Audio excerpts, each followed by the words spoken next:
Bonjour à tous et à toutes. J'espère que vous allez bien. Je m'excuse d'abord de ce petit retard.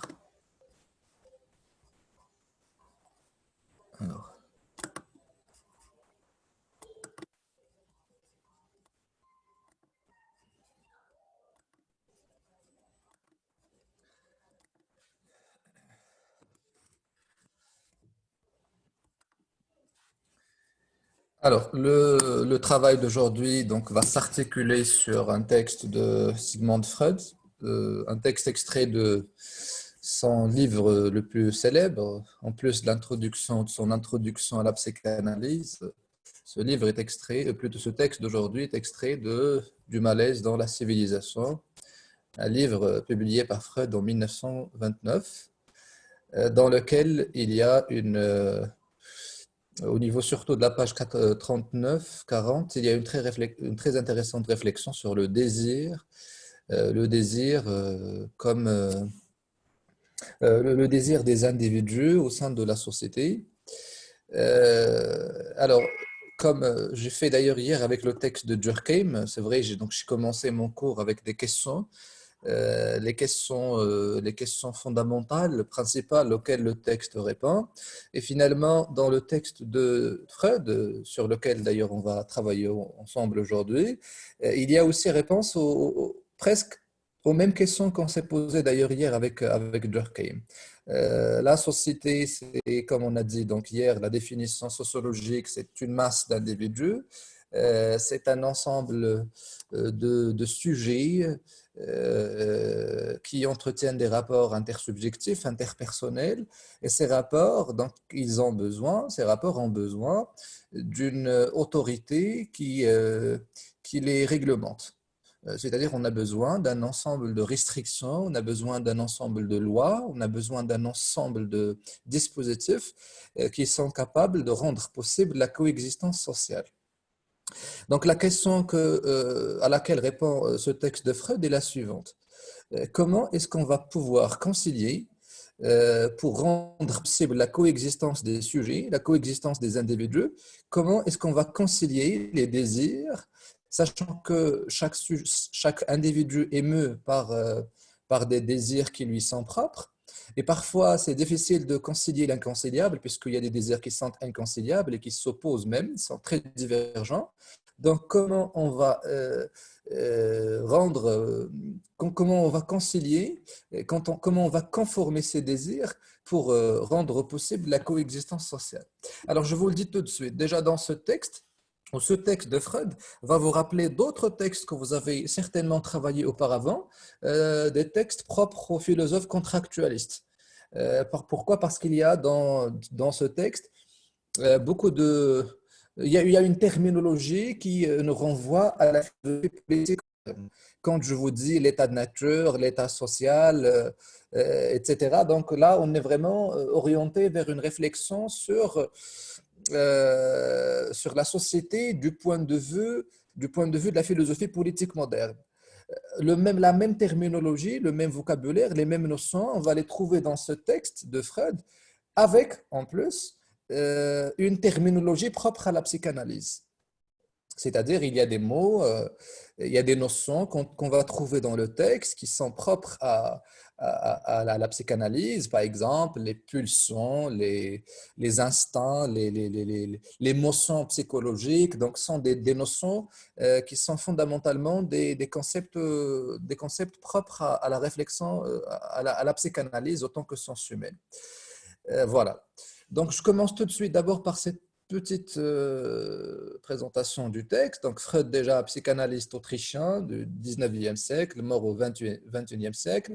Il est le fondateur de la psychanalyse. Ok, alors certains considèrent que Freud est le fondateur de la psychanalyse, même si certains historiens pensent que ce n'est pas le cas, puisque la psychanalyse a existé avant Freud. Mais ce n'est pas grave, de toute façon, c'est un tout petit détail. Dans ce livre, Malaise dans la civilisation, donc Freud étudie la psychologie individuelle. Et dans ce livre, plus principalement, au contraire, Freud applique les acquis, les notions de la psychanalyse à la société. Voilà.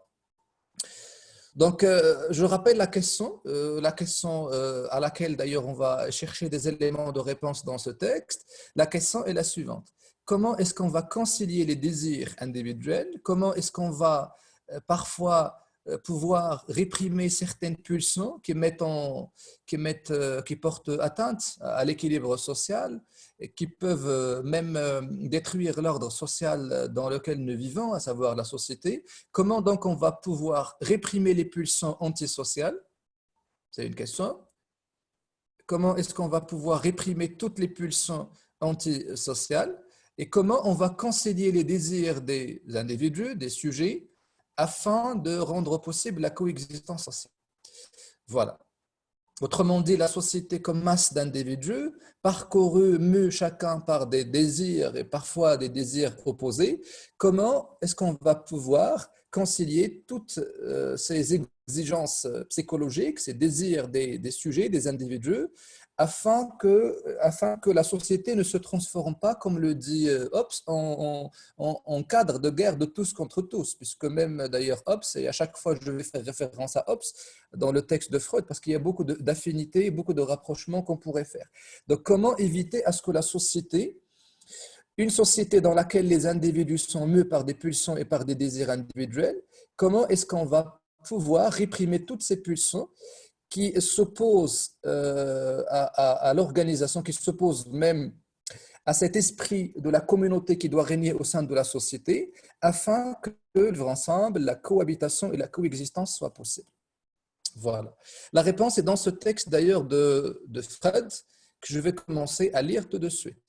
Alors, avant que je commence mon analyse, je veux d'abord m'assurer que tout va bien comme il faut sur le plan technique. Est-ce que la voix est audible? Puisque hier, je crois qu'il y avait des coupures, surtout au début. C'est bon, donc il n'y a pas vraiment de problème technique. Très bien. Alors, vous allez me faire un petit message à chaque fois que ça commence à couper, sinon, comme ça, je vais pouvoir régler ce problème. Très bien. D'accord. Alors, OK. On va donc commencer tout de suite notre lecture de ce texte. Et je veux bien que vous preniez des notes, comme d'ailleurs on a dit hier, et par la suite. Donc, vous pouvez, c'est vrai, laisser les questions. Je vais y répondre par la suite, une fois donc j'aurai fini mon cours et mon analyse de ce texte. Alors, le texte commence avec la phrase suivante, le paragraphe suivant. Le dernier, mais certes non le moindre trait caractéristique d'une civilisation, apparaît dans la manière dont elle règle les rapports des hommes entre eux. Ces rapports, dits sociaux, concernent les êtres humains envisagés soit comme voisins les uns des autres, soit comme individus appliquant leur force à s'entraider, soit comme objets sexuels d'autres individus, soit comme membres d'une famille ou d'un État. Étudier la société, ou plutôt la caractéristique principale d'une civilisation, se manifeste dans le mode de fonctionnement de cette société. Comment il fonctionne? Quand je dis le mode de fonctionnement de cette société, c'est-à-dire comment est-ce que les rapports sont réglementés? Qu'est-ce qui régule les rapports intersubjectifs au sein de la société? Autrement dit, la civilisation se manifeste dans le mode de fonctionnement de la société. C'est-à-dire comment les rapports sociaux sont réglementés. Qu'est-ce qui permet de réguler ces rapports sociaux? Quand on étudie sociologiquement la société et la civilisation, on doit être attentif au mode de fonctionnement de cette société. C'est-à-dire, qu'est-ce qui détermine le type de rapport qu'un citoyen entretient avec l'autre? Quel rapport ces individus qui sont très divergents du point de vue de leurs intérêts, du point de vue de leurs intérêts, du point de vue de leurs désirs, du point de vue de leurs exigences. Donc, comment est-ce que les individus entretiennent des rapports et quelle est la nature de ces rapports sociaux que les individus entretiennent entre eux-mêmes au sein de la société? Alors, il y a deux types de rapports finalement.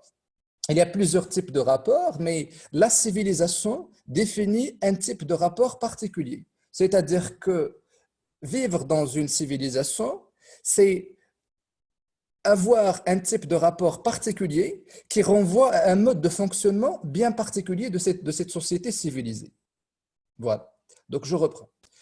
Le trait caractéristique, un des traits caractéristiques de la civilisation apparaît comment? C'est-à-dire que pour dire que cette société, elle a dépassé le stade animal et elle a accédé au stade civilisé, au stade de la civilisation. Donc cette civilisation se manifeste où? Se manifeste comment? Elle apparaît où? Elle apparaît dans la manière dont les rapports sociaux sont réglés. Elle apparaît aussi dans ces rapports que les individus, ces rapports que les êtres humains entretiennent entre eux-mêmes. Il apparaît donc, surtout la civilisation se manifeste dans ces rapports interpersonnels entre les individus au sein de ce cadre social, au sein de ce cadre collectif qui est la société.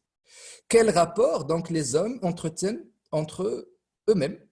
Et comment ces rapports sont régulés? Comment ces rapports sont réglés? Est-ce qu'il y a des dispositifs qui règlent ces rapports, qui normalisent ces rapports? De toute façon, ce sont les questions qu'on doit se poser pour pouvoir aboutir à étudier une civilisation. La civilisation donc se manifeste dans les rapports sociaux. Et comment ils sont réglés, comment ils sont régulés, comment ils sont réglementés par cette société. Voilà. Alors, on va se poser quelques questions d'abord, des questions que la lecture de ce premier paragraphe va nous inspirer. Naturellement, ce sont les questions qui certainement donc qui sont très saillantes, qu'on va se poser. D'abord, comment la société, comme masse d'individualité, fonctionne-t-elle? Quand j'étudie une civilisation, la question que je dois me poser est la suivante. Comment est-ce que la société, une société, c'est-à-dire une société d'hommes dits civilisés, comment ces rapports, donc comme je vous ai dit, comment cette société fonctionne? C'est-à-dire quel type de rapport nous entretenons au sein de cette société?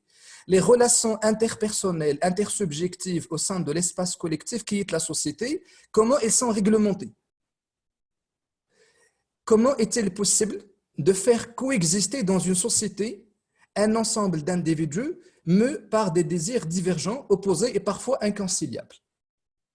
Ce sont des questions qu'on doit se poser, que Freud lui-même se pose dans ce texte. Comment on va faire coexister dans une société un ensemble innombrable d'individus qui, naturellement, sont mus par des désirs divergents. Alors, certains même sont mus par des pulsions, c'est-à-dire des désirs très violents, des désirs qui peuvent même qui peuvent aller jusqu'au point de mettre en péril l'ordre social. Comment donc on va concilier les désirs, conformer le désir à telle sorte que la société puisse bien sûr exister? Voilà, donc ce sont des questions qui m'ont été inspirées en lisant le premier paragraphe. Donc, étudier la civilisation, c'est voir comment cette société fonctionne et quel rapport les individus entretiennent entre eux-mêmes au sein de cette société. Voilà. La suite maintenant du texte. Parvenu à ce point, il ne devient particulièrement difficile de cerner ce qu'on entend, somme toute, par le terme civilisé, sans pour autant nous laisser influencer par les exigences définies de l'un ou de l'autre idéal. Peut-être recourra-t-on d'abord à l'explication suivante. L'élément culturel serait donné par la première tentative de réglementation de ces rapports sociaux. Alors là, je vais tout de suite emprunter la terminologie, comme je vous ai dit, qui est propre à la philosophie politique moderne, à savoir surtout les concepts clés qu'on trouve dans les théories contractualistes, essentiellement chez Hobbes, Locke et Rousseau. Le premier pas vers la civilisation, c'est quoi, d'après le texte? Le passage à la civilisation, c'est-à-dire passer de l'état de nature à l'état civilisé, commence quand? Quelle est la condition pour dire qu'on est passé à la civilisation? La condition est la suivante. C'est quand on commence à réglementer les rapports sociaux. C'est quand la société commence à réglementer les rapports sociaux. Quand j'ai dit réglementer, dans réglementation, il y a règles. Et règles, c'est normes, et normes, c'est loi. C'est-à-dire que le passage à la civilisation implique à ce que les rapports sociaux commencent à être réglementés par des dispositifs et par des lois. La société dite civilisée est une société qui est parvenue à mettre en place un ensemble de dispositifs qui vont assurer la réglementation des rapports sociaux. Voilà. Donc, c'est la première condition pour parler de civilisation. Attention, je vais à chaque fois faire le lien avec le désir. Réglementer les rapports.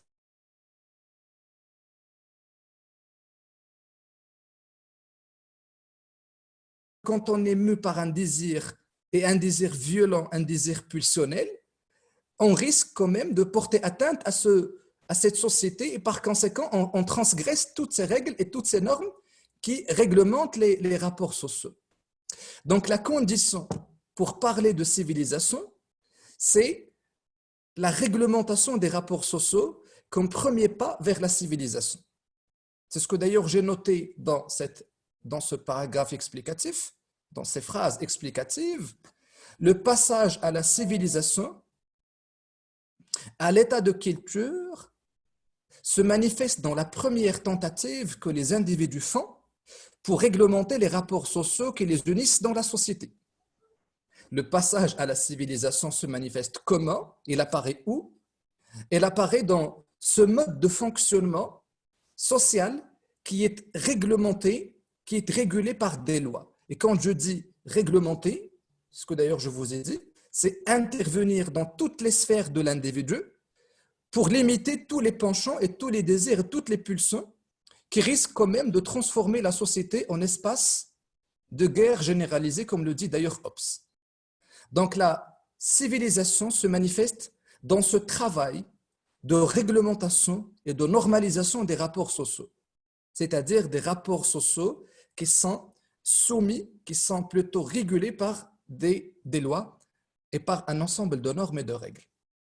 Donc, je relis cette partie. Le passage à la civilisation selon Freud, dans Malaise dans la civilisation, c'est-à-dire le passage de l'état de nature à l'état de culture, se manifeste dans la première tentative, j'emprunte même, j'utilise la même expression de l'auteur, se manifeste dans la première tentative que font les hommes afin de réglementer les rapports sociaux. Et une fois on commence à réglementer ces rapports sociaux, c'est-à-dire le passage à la culture, une grande transformation dans les relations sociales. Pourquoi? Parce que les relations sociales, les liens sociaux au sein de la société ne sont plus gouvernés, ne sont plus soumis à l'arbitraire.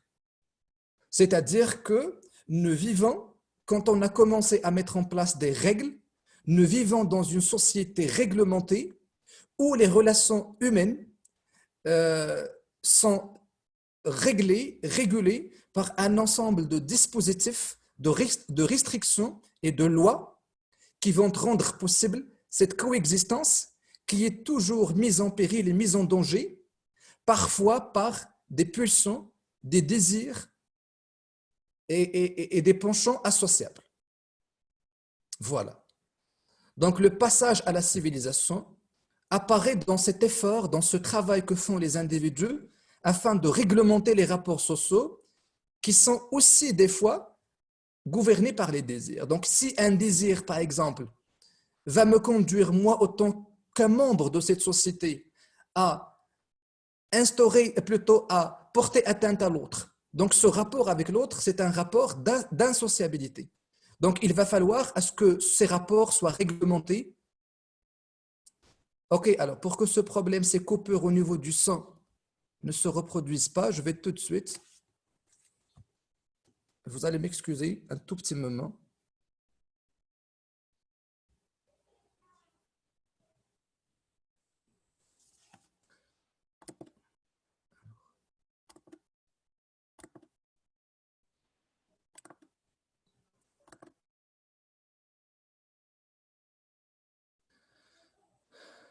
Très bien.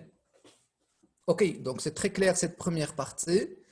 Le passage à la civilisation implique à ce que les hommes mettent en place un ensemble de dispositifs de normalisation et de réglementation des rapports sociaux que les individus entretiennent, bien sûr, au sein de la société. Alors, si pareille tentative, c'est-à-dire tenter de réglementer les rapports sociaux, si pareille tentative, si pareille tentative faisait défaut, c'est-à-dire que s'il n'y a pas vraiment ce travail, s'il n'y a pas vraiment cet effort de la part des individus à réglementer les rapports sociaux, comment ces rapports sociaux, quelle forme ils vont prendre au sein de la société? Autrement dit, une société où les rapports sociaux ne sont pas réglementés, c'est-à-dire où chacun est soumis à ses propres désirs, est soumis à ses propres lois, chacun est créateur de ses propres lois, et chacun est soumis parfois aveuglément à ses propres désirs et ses propres pulsions. Ceci signifie tout simplement qu'en l'absence de cette réglementation nécessaire à la civilisation, pour qu'on puisse parler de civilisation, les rapports sociaux, les rapports intersubjectifs au sein de la société seront soumis à l'arbitraire individuel. C'est-à-dire, il n'y a pas de droit, il n'y a pas de loi, il n'y a rien qui régule l'action individuelle. Et il n'y a rien, par conséquent, qui limite les penchants, les désirs et toutes les actions que font les individus au sein de la société. Et par conséquent, la société sera dominée par, plutôt la société se transformera en lieu où la coexistence devient quasi impossible. Autrement dit, à l'individu physiquement, le plus fort qui les réglerait dans le sens de son propre intérêt, de ses propres pulsions instinctives. Alors, c'est pourquoi je vous ai dit que dans ce texte, donc, il y a déjà un vocabulaire qui nous renvoie à la philosophie politique, mais il y a aussi un vocabulaire qui nous place dans une perspective psychanalytique. Alors, ici, pulsion instinctive, il y a déjà quand même, Freud commence déjà à introduire ces notions clés de la psychanalyse. Voilà. Donc, je reprends. Une société qui n'est pas réglementée par les lois est une société où les rapports sociaux sont soumis à l'arbitraire individuel. C'est-à-dire que, qu'est-ce qui va dominer au sein de la société? Ce qui va dominer dans la société, c'est ce qu'on appelle la loi du plus fort. La loi du plus fort signifie quoi? Signifie que chacun décide, chacun agit dans le sens de son propre intérêt et dans le sens de ce que dicte et dans le sens qui est dicté par ses pulsions instinctives. Maintenant, je reconstitue le sens. Une société, même si le mot société entre guillemets, mais un regroupement, pourquoi? Parce que quand je dis société, déjà société, c'est l'état social. Et l'état social, c'est un cadre, comme je viens de dire, qui est réglementé par des lois et des normes. Donc, un regroupement d'individus où ces derniers sont mus par leurs pulsions instinctives et par leur intérêt, c'est un regroupement où, naturellement, par définition, manque des normes et des règles. Alors, ces normes, ces dispositifs, ces règles, ils sont indispensables pour parler de civilisation. Donc, à l'état de nature, les rapports, maintenant je suis en train de lire le commentaire que j'ai consacré à cette partie, dans l'état de nature, les rapports sociaux sont soumis à l'arbitraire. C'est la loi du plus fort qui domine. Les individus aux désirs contraires, parfois inconciliables, parfois des désirs qui, comme je vous ai dit, donc, qui menacent de dissoudre, de détruire cet ordre social, ces désirs, ils s'affrontent. Les rapports, donc, dans cette soi-disant société, ce sont des rapports qui sont uniquement régis par la loi du plus fort. Autrement dit, le plus fort physiquement décide, agit dans le sens de ses intérêts et de ses motions pulsionnelles. Et je souligne ceci, motion, c'est tout ce qui permet de mouvoir, c'est-à-dire le mobile de mes actions. Je suis mu par mon intérêt personnel et par, comme le texte le dit, par mes désirs instinctifs, par mes pulsions instinctives. Pourquoi? Parce que tout simplement, il n'y a pas d'autorité supérieure à l'individu qui va concilier les désirs et qui va réprimer les désirs qui risquent de dissoudre et de détruire cet ordre social. Donc, une société où les désirs s'opposent et où il n'y a aucun dispositif qui réglemente les rapports sociaux, c'est une société dans laquelle c'est la loi du plus fort qui domine, dans le sens où chaque individu agit en étant soumis à ses intérêts et à ses motions pulsionnelles. Je veux bien que cette notion soit gardée, c'est-à-dire qu'on est gouverné parfois par nos pulsions, tout simplement parce que nos pulsions ne sont pas réprimées. Et s'ils ne sont pas réprimés, de toute façon, c'est normal qu'ils ne le soient pas, parce qu'il n'y a aucune autorité au-dessus de moi-même, moi en tant qu'individu, qui va faire en sorte à ce que ces pulsions soient réprimées. Voilà. Donc, ce que Freud fait dans cette partie, il fait un descriptif des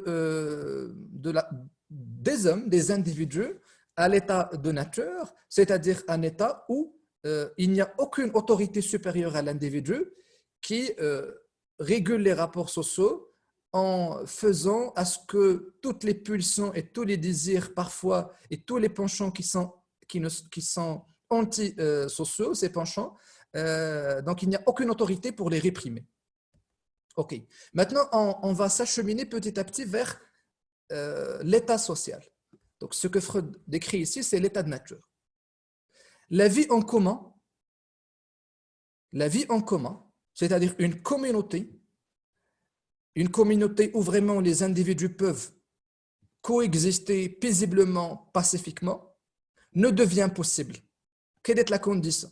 La condition de former une communauté.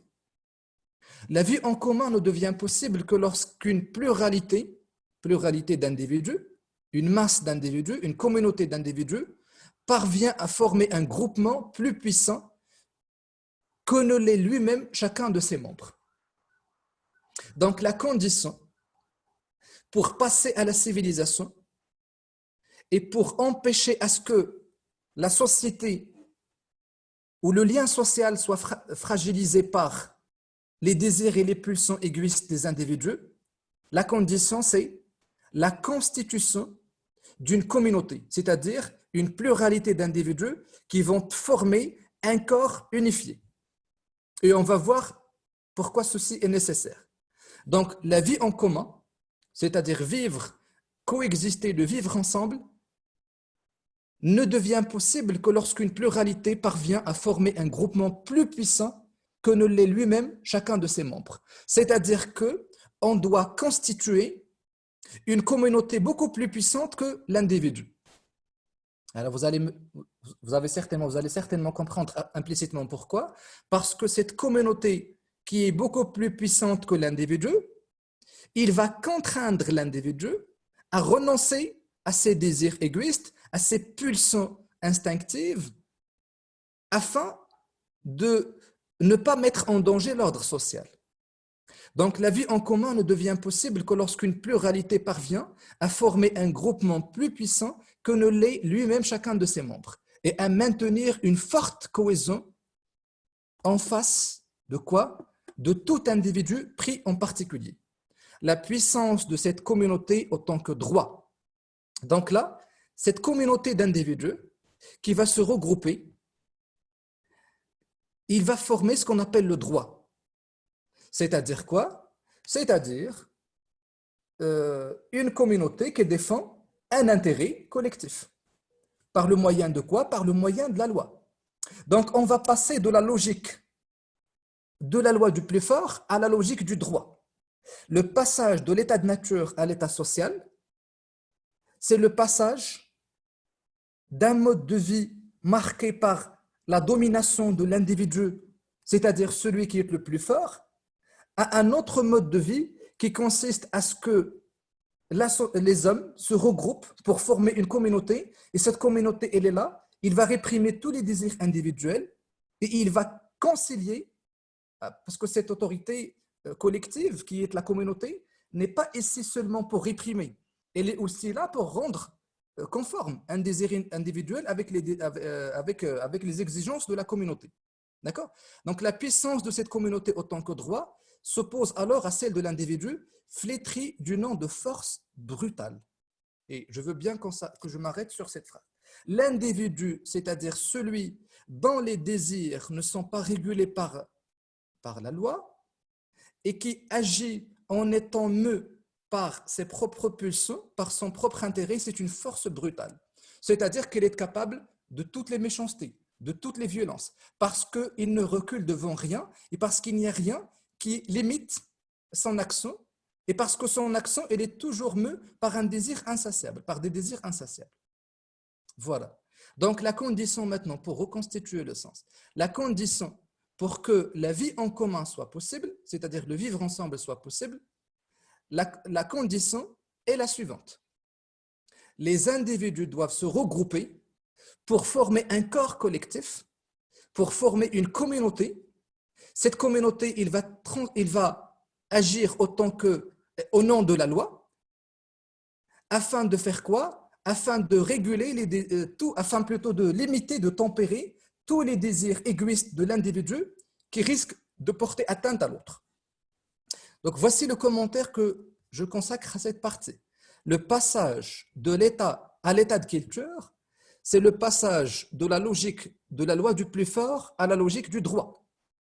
C'est-à-dire on n'est plus dans cette organisation où les hommes sont mus par les désirs et c'est le plus fort qui satisfait ses désirs au détriment du plus faible.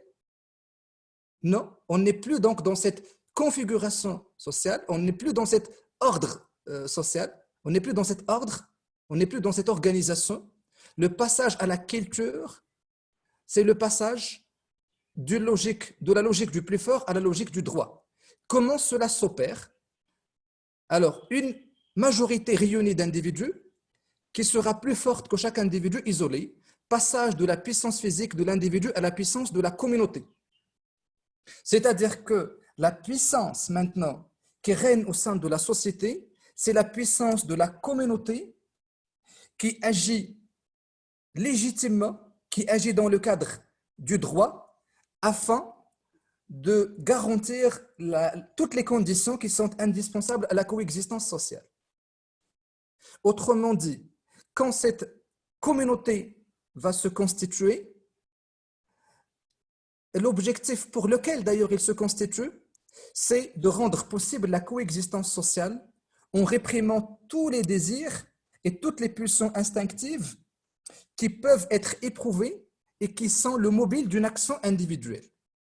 Autrement dit, l'individu, il va se soumettre à cette communauté et il va à chaque fois il va à chaque fois conformer son désir en fonction de l'exigence de la communauté, en fonction des exigences de la communauté. Voilà. Donc, en opérant cette substitution, c'est-à-dire ce remplacement, en opérant cette substitution de la puissance collective à la force de l'individu, c'est vrai, donc on va passer d'une organisation humaine où c'est la force individuelle qui domine, donc à l'état de nature, à une organisation humaine où c'est la puissance collective qui domine.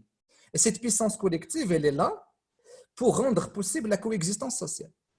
Donc, en opérant cette substitution de la puissance collective à la force individuelle, la civilisation fait un pas décisif. C'est-à-dire le progrès de toute civilisation, entre guillemets civilisation, mais en substituant la force à la force collective, la puissance, plutôt en substituant à la force individuelle la puissance de la collectivité, donc ceci marque une véritable transformation dans l'histoire de l'humanité. Son caractère essentiel réside en ceci que les membres de la communauté limitent leurs possibilités de plaisir alors que l'individu isolé ignorait cette restriction de ce genre. Phrase très intéressante. Alors, c'est même une citation que vous pouvez par la suite, pourquoi pas donc mettre en œuvre dans une dissertation. Pourquoi le passage, cette substitution de la puissance collective à la force individuelle, pourquoi c'est un pas décisif?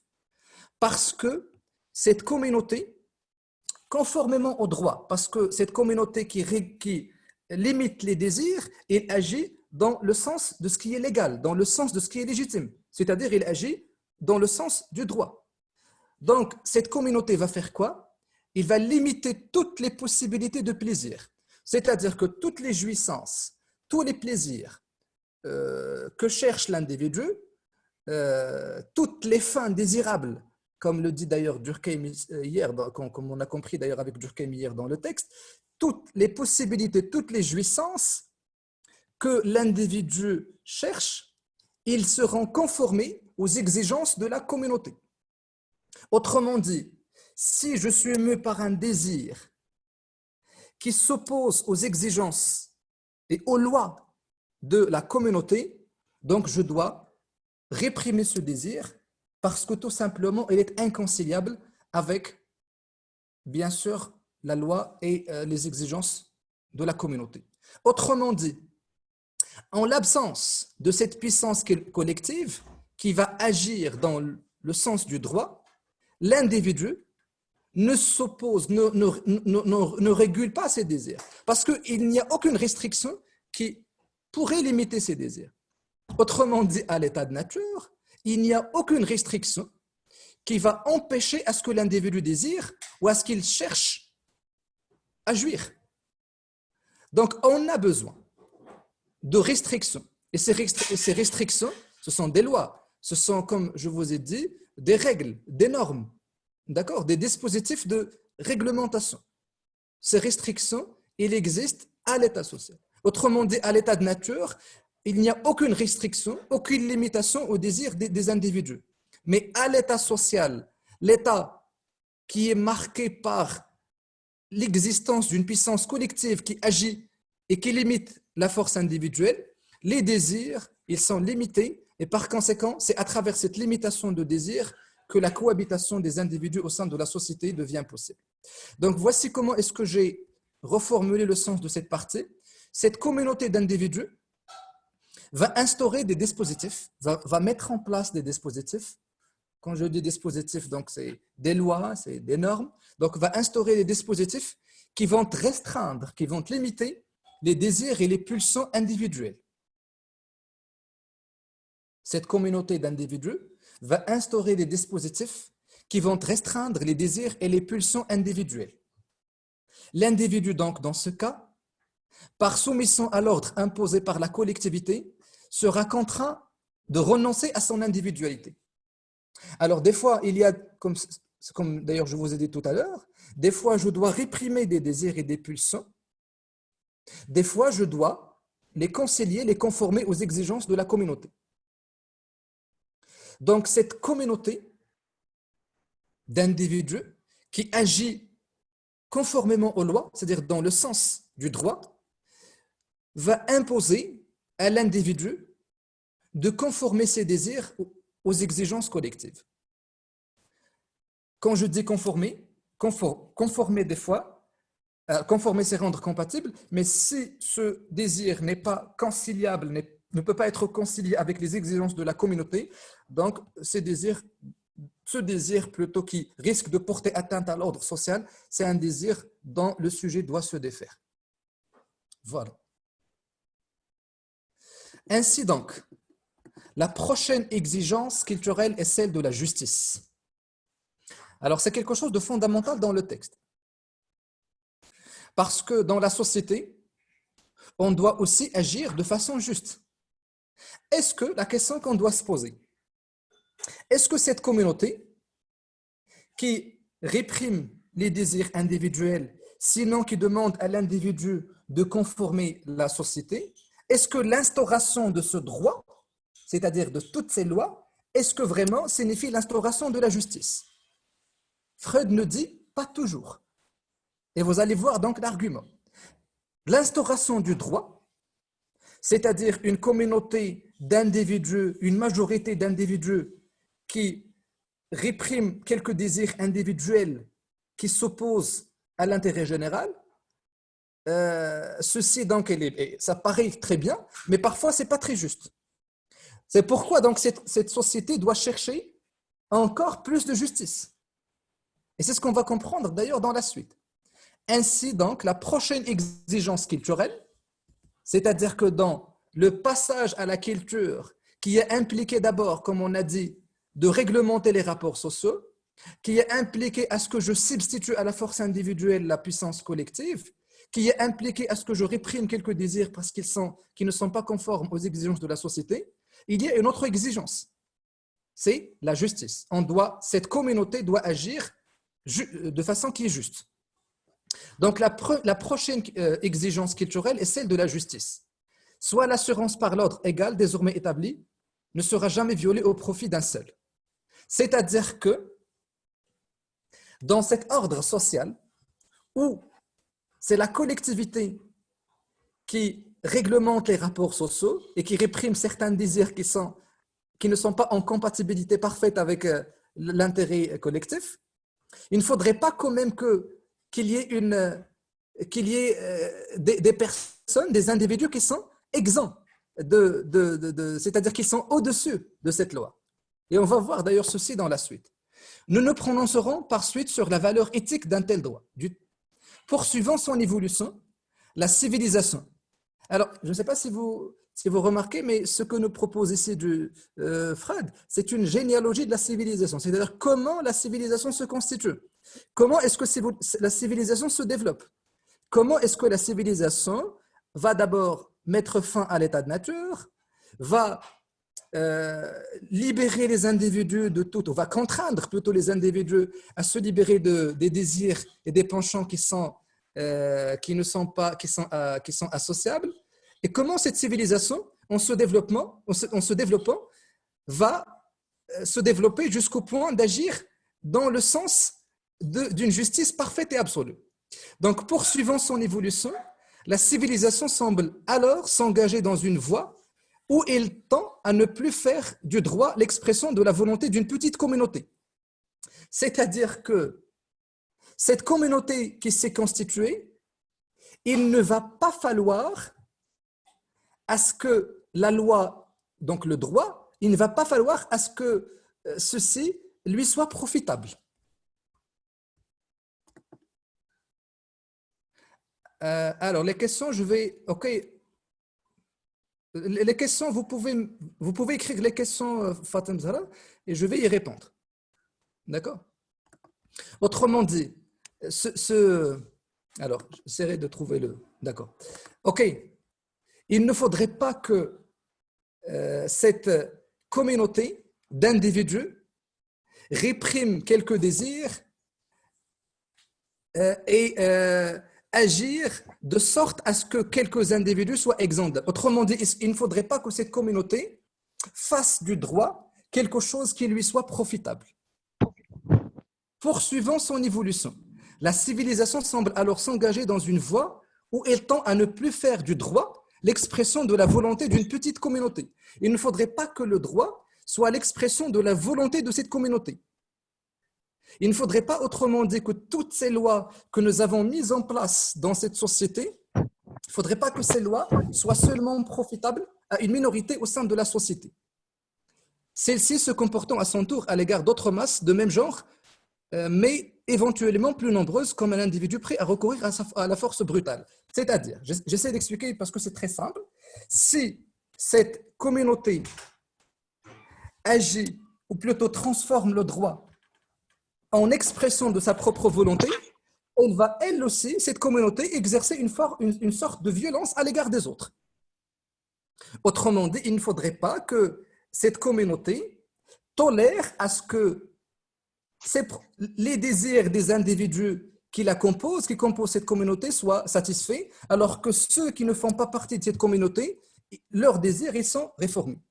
Parce que cette communauté qui transforme le droit, qui transforme la loi en moyen qui lui permet d'agir librement et de satisfaire librement ses désirs, cette communauté, elle aussi, il va exercer une sorte de violence. Attention, pourquoi? Parce que cette communauté dont on a parlé tout à l'heure, Freud nous dit qu'il se peut qu'il ne corresponde pas à la totalité des citoyens, c'est-à-dire une majorité ou un ensemble de citoyens qui se regroupent et qui forment une force supérieure aux individus. Mais il ne faudrait pas quand même que cette communauté soit violente à l'égard de ceux qui ne sont pas membres, c'est-à-dire qui ne sont pas membres de cette communauté. Sinon, si cette communauté réprime seulement les désirs de ceux qui lui sont extérieurs, et par conséquent, donc, il transforme le droit en l'expression de sa volonté, cette communauté, donc ce droit, n'implique pas la justice parce que cette communauté, tout simplement, il a réprimé les désirs de ceux qui sont extérieurs, mais elle continue toujours à jouir, à satisfaire ses désirs, sans pour autant à ce que le droit ou les lois ne s'appliquent sur les désirs qui sont ceux des membres qui la composent. Donc voici comment est-ce que moi j'ai formulé cette partie, mais cet ordre, c'est-à-dire la communauté qui impose par force de loi aux individus de conformer leurs désirs avec ses exigences, peut ne pas être juste. Peut ne pas être juste. Quand est-ce que cette communauté trahit le droit? Quand une communauté domine, on n'est pas encore dans l'esprit de la justice. Pourquoi? Parce qu'on a substitué à la violence individuelle une violence collective, celle de la communauté, ou encore plus quand cette communauté est très restreinte. Donc, il se peut que dans cette société, il se peut qu'il y ait une communauté. Cette communauté, donc, certes, puisque c'est un regroupement d'individus, donc elle est supérieure à l'individu, et parfois, il s'autorise quelques désirs, quelques plaisirs, quelques jouissances. Pourquoi? Parce qu'elle a le droit, elle a les lois, alors que tous ceux qui ne font pas partie de cette communauté, ils sont réprimés, c'est-à-dire leurs désirs sont réprimés.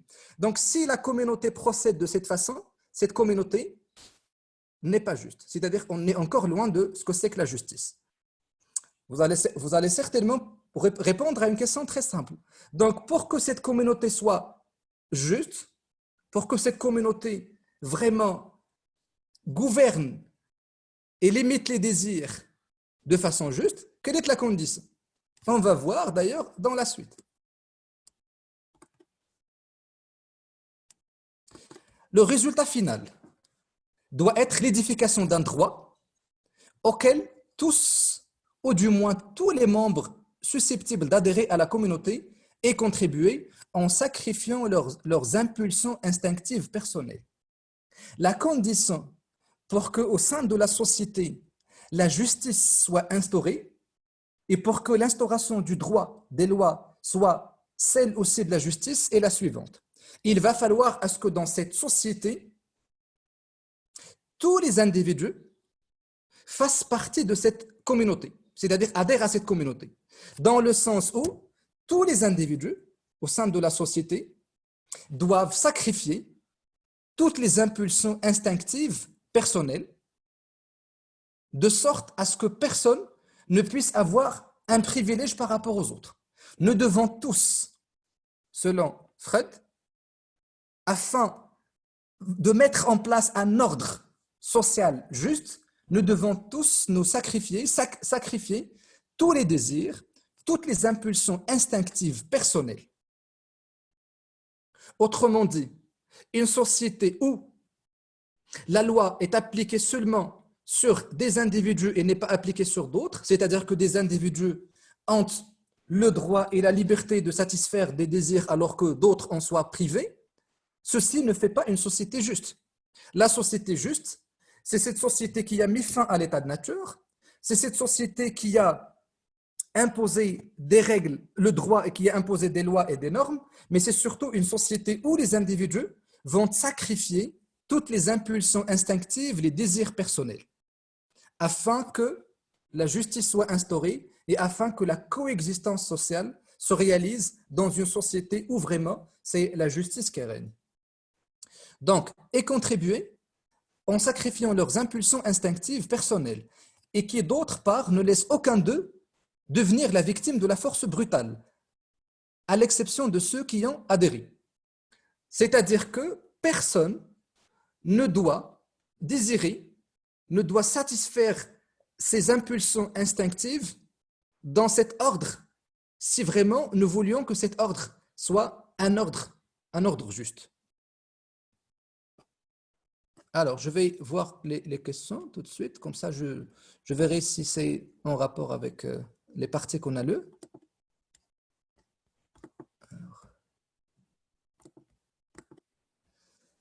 Comment Freud encourage la réglementation des désirs ou même les supprimer pour réaliser la justice alors qu'il pense que la pulsion sexuelle constitue la pulsion de vie et lorsque cette pulsion entre en conflit avec les valeurs de la société du sujet désiré, ce dernier la refoule dans l'inconscient. Grâce à sa plasticité, cette pulsion brise le refoulement, finit par être acceptée. Alors, comment Freud encourage la réglementation des désirs ou même les supprimer? Ah, c'est vrai que ce que vous avez dit, parce que des fois, le mot réprimer, comme je vous ai dit d'ailleurs tout à l'heure, c'est un mot, entre guillemets, qu'on peut déjà remettre en doute parce que réprimer un désir, c'est tout simplement refouler. Parce que, comme vous l'avez dit vous-même, la répression ne signifie pas la destruction d'un désir. Quand je réprime, je refoule. D'accord? D'abord, c'est une toute petite précision par rapport au mot répression, répression de désir. Il y a une célèbre phrase de Freud dans laquelle il dit qu'un désir refoulé n'est jamais détruit. Je ne sais pas si vous l'avez évoqué en classe, mais un désir refoulé n'est jamais détruit ou un désir plutôt réprimé n'est jamais détruit. C'est-à-dire que la répression, c'est seulement un refoulement. Donc, comment Freud encourage la réglementation des désirs ou même les supprimer? Alors, supprimer signifie tout simplement refouler quelques désirs parce que tout simplement, ces désirs ne sont pas en conformité absolue et totale avec les exigences de la société. Alors qu'il pense que la pulsion sexuelle constitue la pulsion de vie, et lorsque cette pulsion entre en conflit avec les valeurs de la société, du sujet désiré, ce dernier la refoule dans l'inconscient. C'est vrai, donc je ne supprime pas, je ne détruis pas. Rappelez-vous la phrase, donc un désir plutôt un désir refoulé n'est jamais détruit, donc il n'y a pas vraiment possibilité à ce que je me libère totalement de ce désir, de cette pulsion. Voilà, donc je refoule, le mot refoulement à la place de répression. Réprimer, c'est un peu fort, c'est pas vraiment très conforme, c'est vrai, à la vision, à la théorie psychanalytique du désir. D'accord? Oui, alors ces pulsions, ils sont là, c'est vrai, vous avez raison. Ces pulsions, ils sont là, mais ils sont refoulés, c'est-à-dire que quand même on a tempéré l'effet négatif et destructeur qu'ils peuvent avoir par rapport à l'ordre social. Mais Freud aussi nous dit qu'il y a des mécanismes qui nous permettent parfois de vider certaines pulsions de toute dimension négative.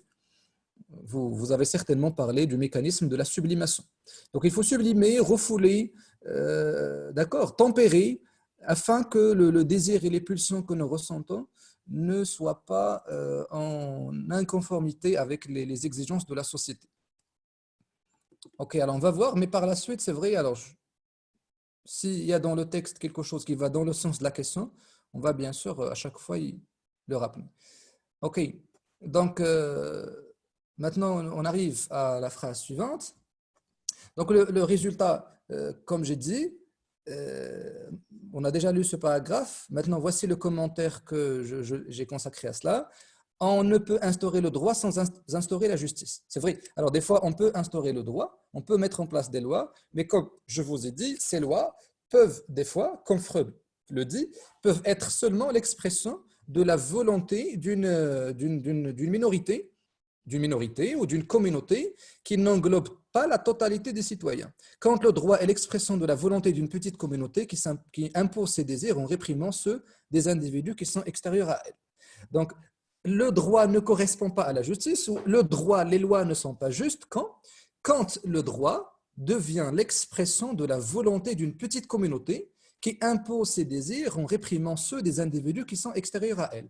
C'est-à-dire que cette communauté qui s'est constituée, il transforme le droit en l'expression de sa propre volonté. La vraie justice, selon Freud, donc la vraie justice, c'est pourquoi d'ailleurs je vous ai dit qu'il y a deux types de justice, il y a deux stades.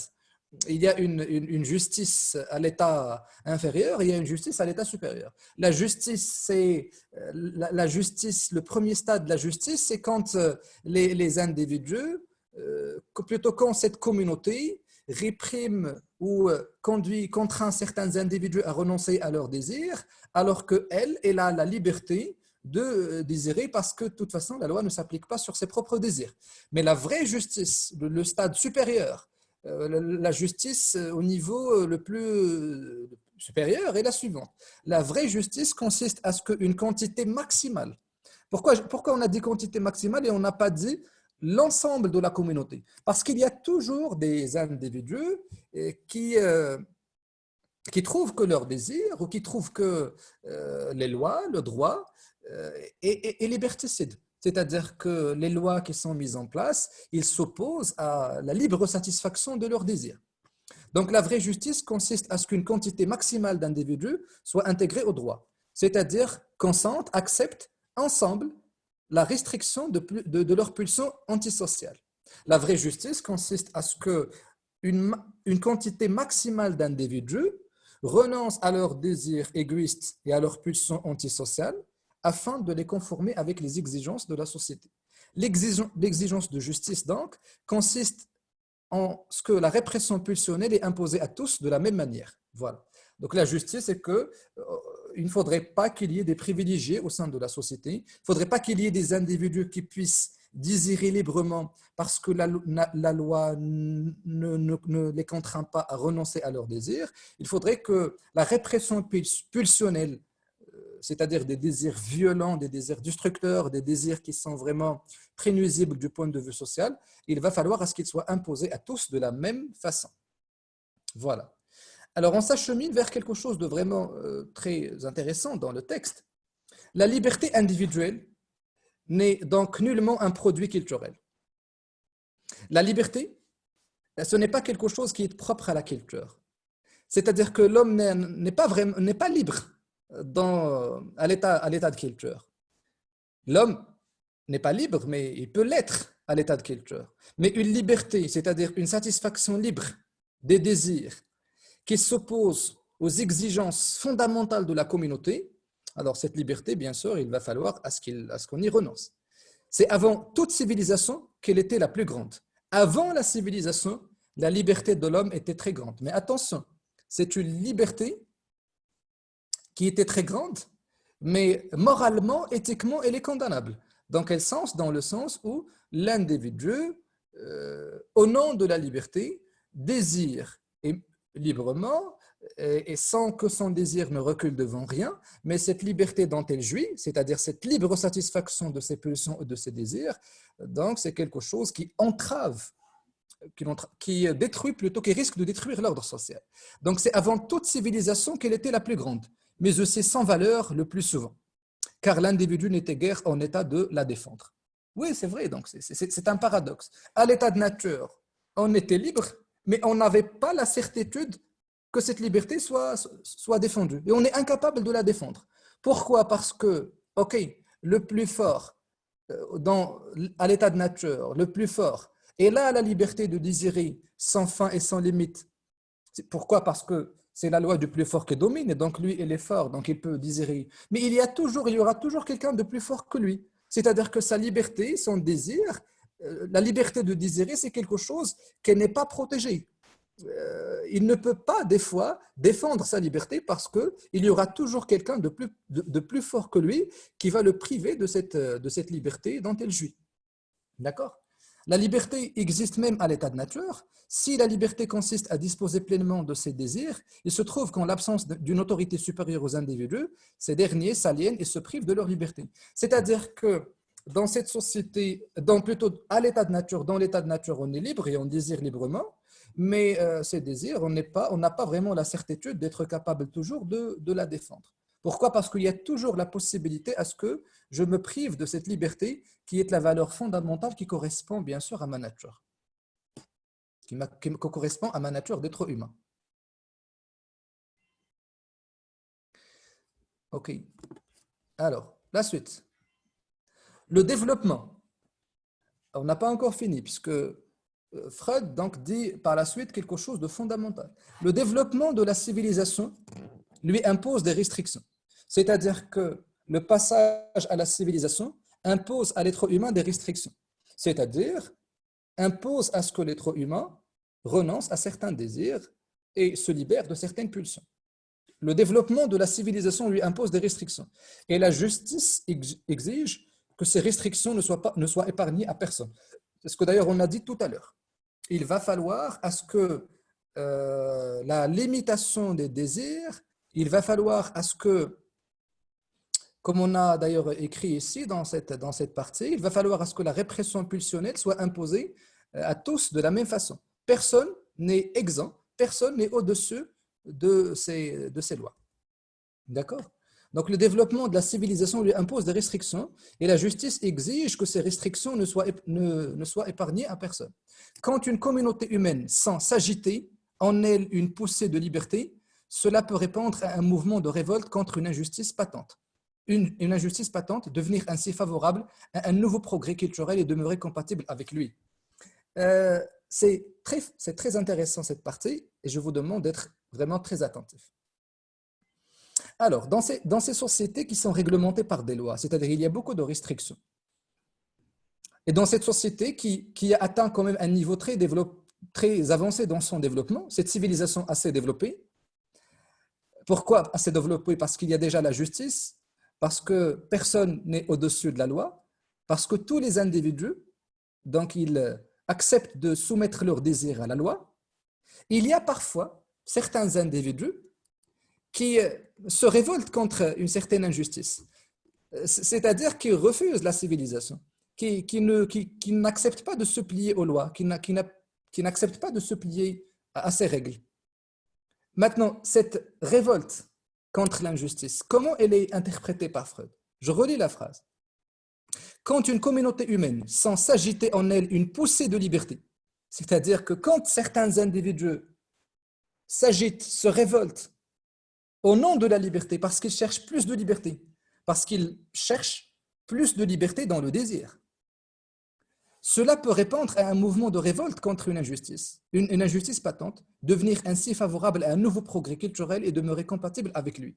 C'est-à-dire que parfois, la révolte, l'insoumission par rapport à certaines lois qui réglementent le désir, des fois ce n'est pas quelque chose qui est condamnable ou quelque chose qu'on doit réprimer. Pourquoi? Parce que l'individu qui se révolte contre l'injustice, c'est un individu qui pense qu'un désir qu'il éprouve au fond de lui-même, c'est un désir, tout simplement, qui ne porte pas atteinte à l'autre et qui ne s'oppose pas aux exigences de la communauté. Tout simplement pourquoi? Parce que selon Freud, dans la société, il y a parfois des lois, il y a parfois des règles qui interdisent certains désirs, alors que ces désirs, ils ne portent aucunement atteinte à la société. C'est pourquoi donc on peut progresser dans la culture, on peut évoluer, on peut se développer quand on permet aux individus, quand on renonce à certaines lois qui limitent le désir, surtout un désir qui n'a aucun effet nuisible sur la collectivité. Autrement dit, l'individu au sein de la société peut lui-même participer à développer la culture et à développer la civilisation. Quand il aspire à plus de liberté dans le désir, parce que le désir, tout simplement, le désir qu'il éprouve, il n'est pas en opposition avec les exigences de la communauté. Parce qu'il ne voit pas de contradiction entre le désir qu'il ressent au fond de lui-même et les exigences sociales. C'est pourquoi cet individu qui éprouve un désir et qui pense que son désir est conforme avec les exigences de la société, donc c'est quelqu'un qui va se rendre compte, qui va plutôt voir cette loi qui interdit le désir qu'il ressent au fond de lui-même comme une loi qui est injuste. Donc elle est du droit, selon Freud, des sujets désirants, de demander à ce qu'on renonce à certaines lois, surtout les lois qui répriment des désirs qui ne portent aucunement atteinte à la société. Donc voici comment est-ce que j'ai formulé ceci. L'individu peut s'opposer parfois à des restrictions pulsionnelles trop fortes imposées par la culture.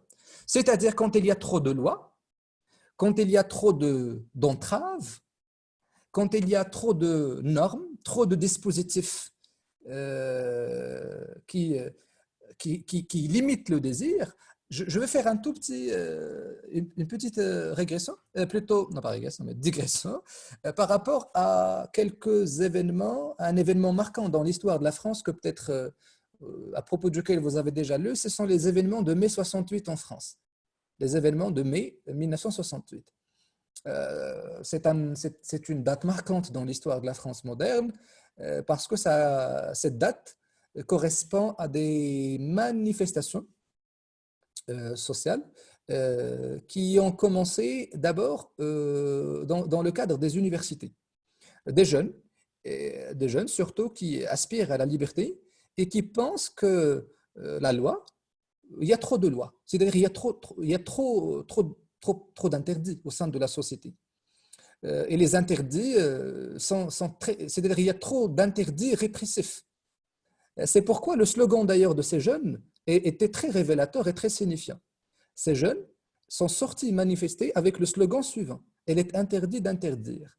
C'est-à-dire qu'au sein de la société, il y a trop d'interdits, trop de lois, trop de normes. Il y a même des libertés et des désirs qu'on peut satisfaire sans pour autant à ce que nous mettions en danger l'ordre social. Donc le slogan de ces jeunes, il est interdit d'interdire. C'est-à-dire qu'il y a trop d'interdits, il y a trop de lois qui sont de nature liberticide, parce que ça tue les libertés individuelles. Et c'est quelque chose vraiment qui a secoué la société française en 1968, parce que par la suite, donc on a revu quand même beaucoup de lois qui étaient vraiment des lois et des restrictions, comme je vous ai dit, qui étaient très aliénantes. Donc, il est interdit d'interdire. Vous pouvez d'ailleurs lire sur Internet sur les événements de mai 68 en France, parce que cet exemple historique me semble en parfaite harmonie avec ce qu'on dit. Parfois, quand le désir, quand il y a trop d'entraves, trop de lois, trop de restrictions, l'individu a tout le droit, a toute la légitimité de se révolter, de ne pas se soumettre, parce que la loi, dans ce cas, n'est plus ce qui réglemente les rapports sociaux, mais il s'est transformé en autorité répressive et aliénante et liberticide. Voilà. Donc, quand il y a trop d'entraves, quand il y a des lois superflues, c'est-à-dire des lois qui finalement ne sont pas indispensables du point de vue juridique à maintenir l'ordre social cohérent, donc quand ces lois superflues, on doit s'en libérer parce que ces lois ne sont pas justes. Au nom de la justice, on doit se libérer de ces lois. Voilà. Et par la suite, affranchir et libérer plus et émanciper plus l'individu en lui permettant de désirer plus. Donc, des lois superflues qui limitent les désirs, qui ne sont pas en contradiction avec les exigences sociales. Donc, quand il y a des lois superflues qui sont en contradiction avec les exigences sociales, l'individu peut se révolter pour jouir de plus de liberté. Et ceci, n'oubliez pas que selon Freud, c'est quelque chose qui va permettre le développement de la civilisation. Autrement dit, le progrès de la culture, le progrès de la civilisation consiste aussi à ce que l'individu ne se soumettent pas à certaines lois superflues, parce que trop de lois tue la loi, comme on dit. Donc trop de lois, ça risque quand même de favoriser l'interdit, beaucoup d'interdits, et par conséquent, la société, par les lois superflues qu'elle instaure, réduit les libertés individuelles et prive l'être humain de quelque chose qui est son essence même, à savoir le désir et la liberté de désirer, à condition bien sûr que ce désir ne s'oppose pas aux exigences de la communauté. Voilà. Donc on va poursuivre, mais cela peut être aussi l'effet de la persistance du reste de l'individualisme. Alors comment aussi on doit comprendre, selon Freud, le fait que certains individus n'acceptent pas certaines lois, parce que on a toujours au fond de nous-mêmes cette inclination à la liberté. Et la liberté, c'est une valeur fondamentale dans l'esprit, dans le cadre de la philosophie individualiste. C'est-à-dire que nous avons au fond de nous-mêmes cette tendance à être individualiste. Et l'individualiste, c'est quelqu'un qui sacralise la liberté, et qui pense qu'il doit se libérer de toutes les contraintes extérieures qui risquent quand même d'aliéner son désir. Mais cela peut être aussi l'effet de la persistance du reste de l'individualisme indompté et former alors la base des tendances hostiles à la civilisation.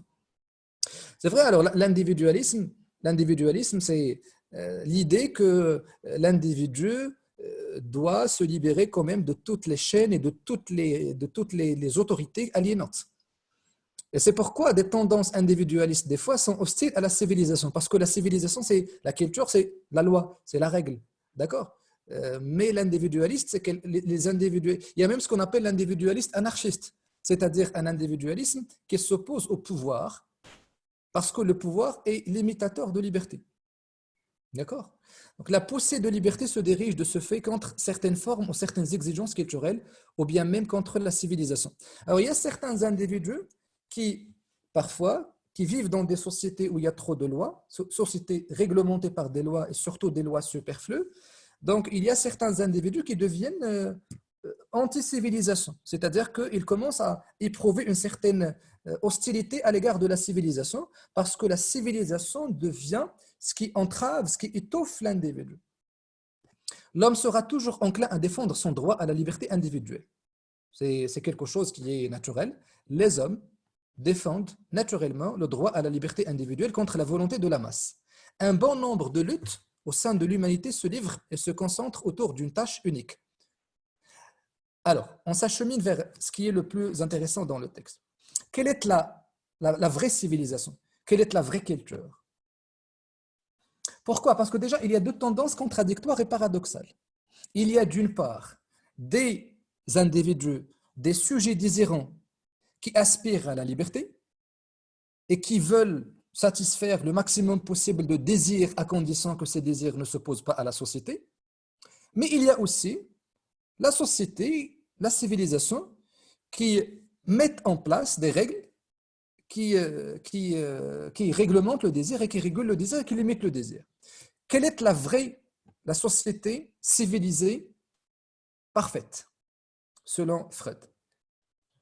Eh bien, la société civilisée parfaite, c'est celle qui trouve un équilibre approprié, donc de nature à assurer le bonheur de tous entre les revendications de l'individu et les exigences culturelles de la civilisation. La société civilisée parfaite,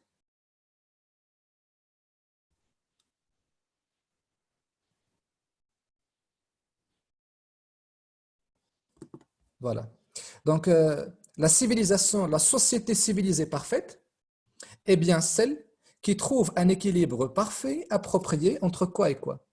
Entre les revendications de l'individu, c'est-à-dire ses désirs, son aspiration à la libre satisfaction de ses désirs et les exigences culturelles de la collectivité. La société vraiment qui est civilisée, qui est parfaite, qui est idéale, c'est cette société qui trouve cet équilibre. Et c'est l'un des problèmes dont dépend le destin de l'humanité, que de savoir si cet équilibre est réalisable au moyen d'une certaine forme de civilisation ou bien si au contraire ce conflit est insoluble. Mais la question qu'on doit se poser est la suivante. Est-ce que vraiment on peut parvenir à réaliser cet équilibre entre les exigences culturelles de la collectivité, des exigences qui sont défendues par des lois, et les aspirations de l'individu à plus de liberté, c'est-à-dire à plus de satisfaction, à plus de jouissance, à plus de plaisir. Alors, c'est une véritable problématique. Est-ce que vraiment on va pouvoir instaurer un ordre social selon Freud où les individus peuvent désirer librement, c'est-à-dire satisfaire librement les désirs, parce que le désir est notre nature, et les exigences culturelles et sociales de la société qui, comme je vous ai dit, sont plutôt protégées par des lois.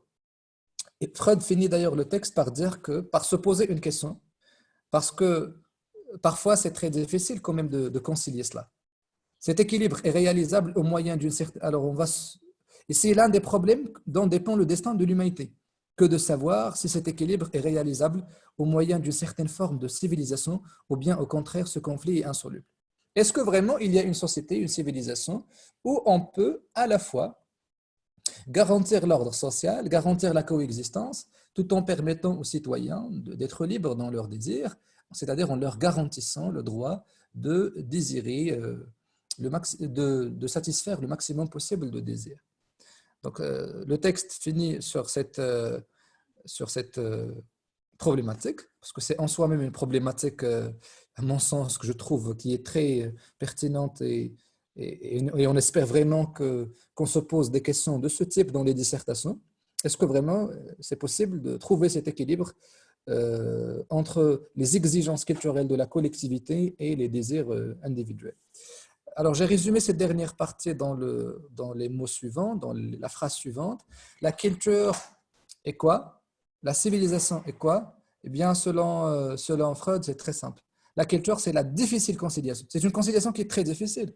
Parce que même Freud le distingue, ce conflit peut être insoluble. C'est-à-dire, on peut ne pas parvenir à concilier et les désirs et les exigences de la collectivité. La culture, donc, est la difficile conciliation de deux sources pulsionnelles différentes. La collectivité et l'individu. La collectivité qui impose des restrictions et qui peut devenir répressive, et l'individu qui est toujours mu par des désirs. Reste à savoir si on peut concilier ces doubles exigences, les désirs de la communauté et ceux de ses membres. Est-ce que vraiment on peut concilier ces doubles exigences, à savoir les désirs de la communauté, l'ordre, etc., et ceux de ses membres? Voilà. Donc, généralement, c'est ce que je vous propose par rapport à ce texte. Maintenant, j'essaierai de voir les questions qui sont posées, qu'elles j'ai déjà commencé à... Et par la suite, vous pouvez bien sûr soit faire des rapprochements avec d'autres textes que vous avez lus, sinon on peut discuter ensemble le texte. Alors, monsieur, la pulsion existe toujours. Comment l'individu sublime son désir sexuel et le laisse réapparaître comme désir de vérité, de beauté, d'un point de vue de Platon?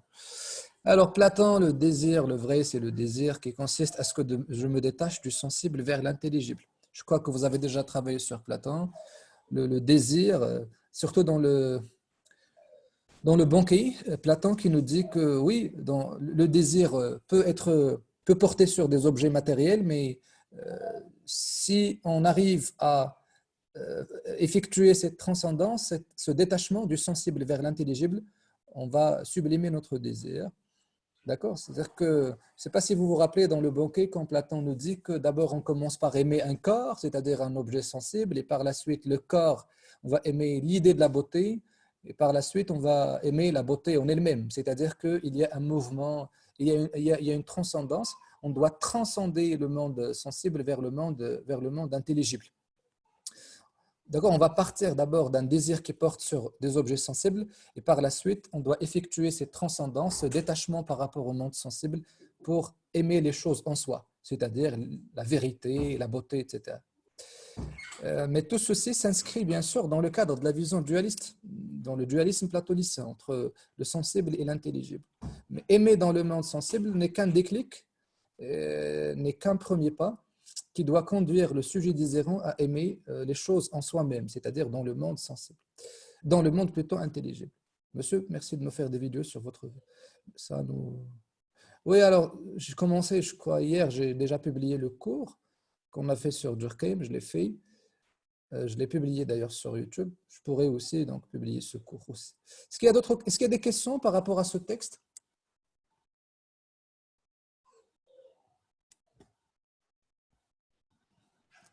Alors, les questions, vous pouvez activer les micros et vous pouvez pouvez vous poser les questions. Sinon, vous pouvez faire des lectures parallèles, c'est-à-dire renvoyer à des références que vous avez lues, que vous trouvez. Donc, c'est possible de faire des liens, ce qu'on appelle les liens d'intertextualité, c'est-à-dire les rapports entre les textes. Alors, sinon, s'il n'y a pas de questions, euh, il y a un autre texte que je veux bien qu'on travaille, si vraiment vous voulez qu'on continue, un texte de Hobbes que peut-être qui va dans le même sens d'ailleurs.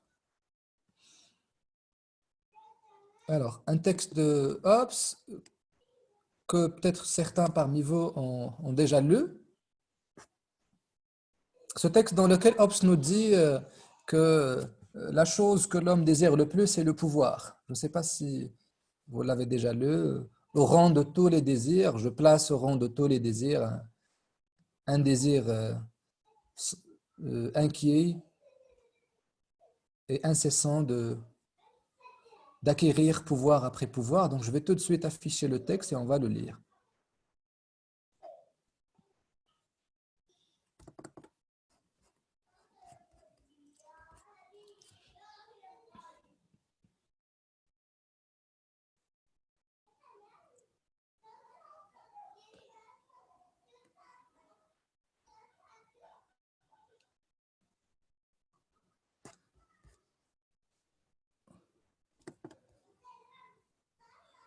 Oui, alors désir de puissance, désir de pouvoir. Mais d'ailleurs, ce texte, on va le lire aussi dans la perspective de notre sujet de dissertation.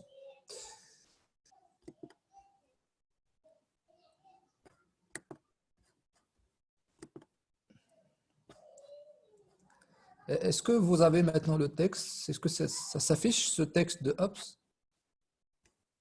Nous devons considérer que... Très bien. Alors, OK.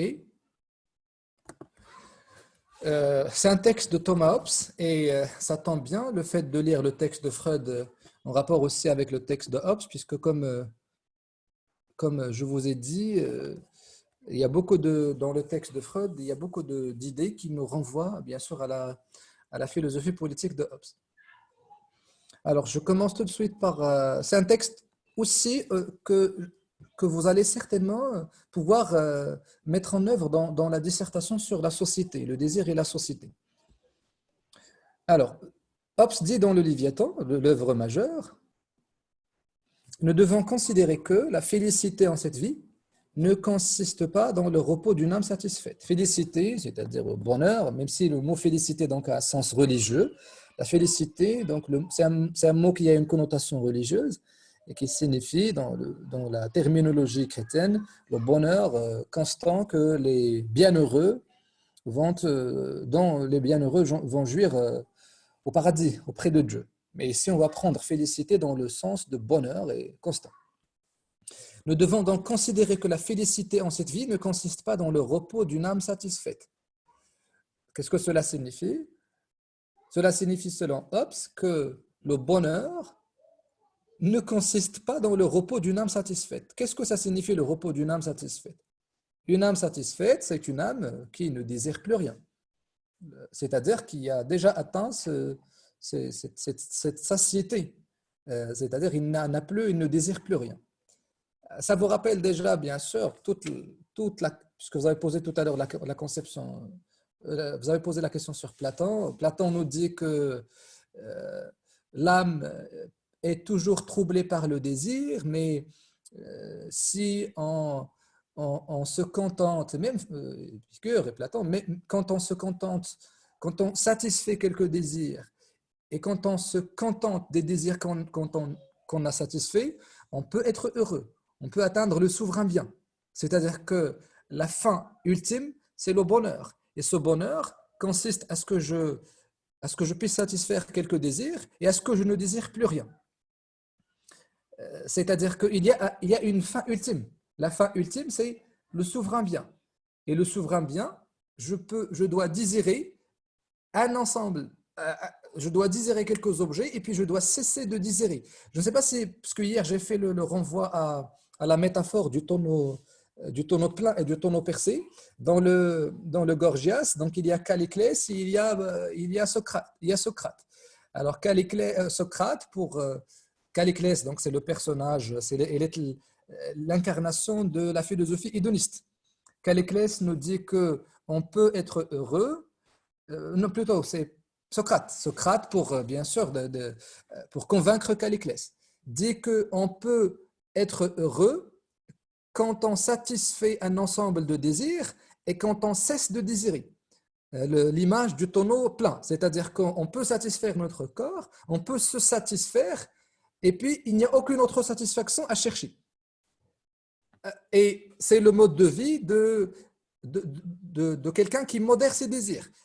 C'est le mode de vie de quelqu'un qui tempère ses désirs. C'est la tempérance. C'est-à-dire que je dois satisfaire quelques désirs et puis je dois vivre dans le bonheur parce que je n'ai plus aucun désir à satisfaire. Donc, c'est un tonneau plein. Il n'a plus rien. C'est un tonneau plein. Il a satisfait tous ses désirs et puis il ne cesse d'être désiré. Il n'est plus parcouru de désirs. Alors que pour condamner le mode de vie intempérant de Calliclès, qui est un hédoniste, je rappelle hédonisme avec H au départ, c'est le mode de vie, un mode de vie, une philosophie qui place le plaisir au sommet de toutes les quêtes, c'est-à-dire que plus je jouis, plus il y a possibilité à ce que j'atteigne le bonheur. Donc, et il y a toujours des objets sur lesquels mon désir peut porter. Donc, c'est finalement la quête interminable et incessante des désirs. Donc, maintenant, pour condamner ce mode de vie hédoniste, Platon, il utilise l'image du tonneau percé. Quelqu'un qui désire de façon intempérante, ça ressemble à un tonneau percé, puisque de toute façon, il va toujours désirer. Le tonneau sera toujours plein et ne sera jamais plein. Et par conséquent, il ne sera jamais heureux. D'accord? Donc, pour Hobbes, la félicité, le bonheur dans cette vie ne consiste pas dans le repos d'une âme satisfaite. C'est-à-dire, contrairement à ce que pense la philosophie de l'Antiquité, à ce que pense Platon, à ce que pensent toutes les philosophies antiques, notre âme ne sera jamais satisfaite parce qu'une satisfaction ultime, une satisfaction complète des désirs est impossible et par conséquent, la félicité, le bonheur ne consiste pas à ce que mon âme cesse de désirer. En effet, il n'est rien de tel que cette finus ultimus, c'est-à-dire cette fin dernière au summum bonum, c'est-à-dire ce souverain bien. On ne peut pas vraiment limiter nos désirs et dire qu'on a déjà atteint la fin ultime, la fin dernière. Comme on le dit dans les livres de la morale vieillie des philosophes. Alors certains philosophes nous disent qu'il y a un état ultime, il y a un bien suprême qu'on peut atteindre quand notre âme va cesser de désirer, c'est-à-dire quand elle est satisfaite. Donc, ce que Hobbes remet en question ici, c'est l'idée d'une satisfaction complète de nos désirs. On ne peut pas atteindre le bonheur, il n'y a pas vraiment possibilité à ce que j'atteigne cette félicité, c'est-à-dire cet état de bonheur constant, en satisfaisant mes désirs. Donc, la première chose que fait Hobbes ici, donc il remet en cause l'idée de la possibilité à ce que je sois heureux en limitant mes désirs, en me contentant de satisfaire quelques désirs et puis de renoncer complètement aux désirs. On ne peut jamais renoncer aux désirs. C'est ça finalement l'idée de Hobbes. On ne peut jamais renoncer aux désirs, mais on est des êtres on est toujours parcouru de désirs, on est toujours habité par des désirs. Nul ne peut vivre non plus si ces désirs touchent à leur fin. Alors là, c'est ce que d'ailleurs j'ai dit. Le désir est l'essence de l'homme, le désir est notre nature, on ne peut pas vivre sans désir. Malheur, comme Rousseau a dit, malheur à qui n'a plus rien à désirer. La vie sans désir est inconcevable. On ne peut pas désirer, on ne peut pas plutôt vivre si nos désirs touchent à leur fin. On ne peut pas vivre si nos sensations et notre imagination s'arrêtent. Donc, les conditions pour vivre, c'est le désir, c'est la sensation, c'est l'imagination. Il n'y a pas de vie concevable quand le désir s'arrête, quand l'imagination s'arrête, quand la sensation s'arrête. Et on ne peut pas prétendre atteindre un bonheur absolu en renonçant au désir. Et on est incapable de renoncer au désir, parce que désirer, c'est la vie. On ne peut pas désirer si nos désirs touchent à leur fin. Donc, désirer, c'est vivre, c'est continuer à vivre. Pourquoi? Parce que le désir est notre être même, comme le dit un philosophe français très intéressant qui s'appelle André Comte-Sponville. Le désir est notre être même. Donc, lui, il commente Spinoza, il dit que le désir n'est pas une faculté mineure, n'est pas une faculté comme les autres. Le désir est la faculté majeure, le désir est l'être même de l'être humain. Donc, on ne peut pas continuer à vivre si nos désirs touchent à leur fin. On ne peut pas non plus continuer à vivre si nos sensations et notre imagination s'arrêtent. La félicité, c'est quoi? Le bonheur, c'est quoi? C'est une progression ininterrompue de désir allant d'un objet à l'autre. Qu'est-ce que le bonheur? Et c'est dans ce sens-là que Hobbes rejoint la définition, la conception hédoniste du bonheur. La félicité, le bonheur est une progression ininterrompue de désir allant d'un objet à l'autre. Le bonheur, c'est quoi? C'est désirer sans fin et sans limite. La félicité est une progression ininterrompue, c'est-à-dire que rien ne doit interrompre nos désirs. Pourquoi? Parce que le bonheur se réalise dans ce processus infini de désir. Pourquoi? Parce que déjà le désir, il va d'un objet à l'autre. Le désir se déplace, porte sur un objet, et puis il se déplace pour porter sur un autre. Et le bonheur, il se réalise dans cette activité permanente du désir. C'est-à-dire que le désir, il est toujours là, il est toujours actif, et plus je désire, Et plus je déplace mon désir d'un objet à l'autre, plus il y a possibilité à ce que je sois heureux. Donc ici, la vision de Hobbes, ça rejoint finalement la philosophie hédoniste. Exactement, André Comte-Sponville. André Comte-Sponville, philosophe, vous pouvez lire un très intéressant article qu'il a consacré au désir dans son dictionnaire de philosophie. Il a fait un dictionnaire de philosophie, c'est une référence, et il y a un article, une partie consacrée au désir, dans laquelle vous allez trouver la citation que je vous ai dite. C'est-à-dire, le désir n'est pas une faculté comme les autres, elle est notre être même, elle est une force qui nous meut et nous émeut, c'est-à-dire que l'origine de toute émotion, de tout mouvement, c'est le désir, et le désir n'est pas une faculté comme les autres, elle est notre être même. Voilà, donc c'est la phrase texto d'André Comte-Sponville que je vous demande de chercher dans son livre, dans son dictionnaire philosophique, dans la partie consacrée à la définition du mot désir. Et pour définir le désir, il s'inspire de Spinoza. Puisque déjà, Comte-Sponville est un spinoziste. Donc, toute sa philosophie s'inspire bien sûr de la philosophie de Spinoza. Donc, le bonheur, pour finir, le bonheur est une progression ininterrompue de désir allant d'un objet à l'autre, de sorte à ce que parvenir au premier n'est jamais que la voie menant au second. C'est-à-dire que la possession d'un désir, d'un objet, ouvre la perspective d'un autre désir.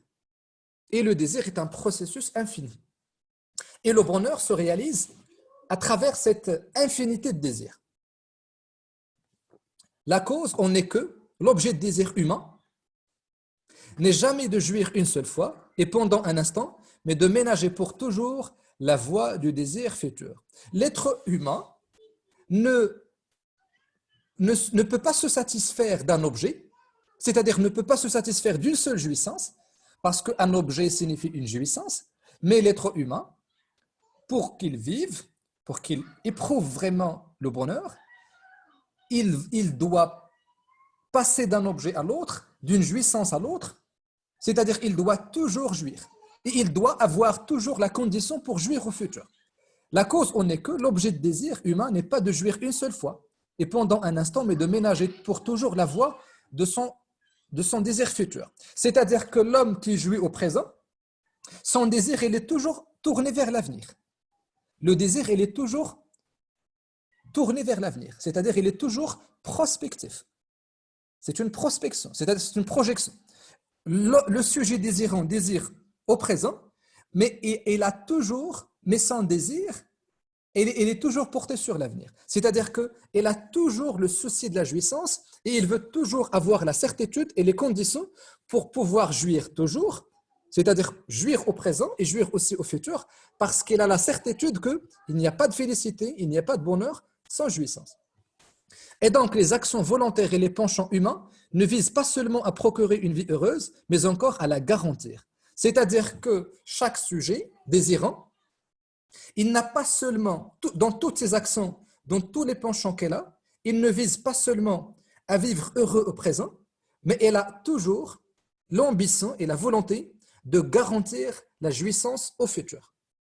Je jouis au présent, mais j'ai aussi le souci de la jouissance au futur. Or, cette jouissance au futur, je dois bien sûr avoir les moyens de la garantir.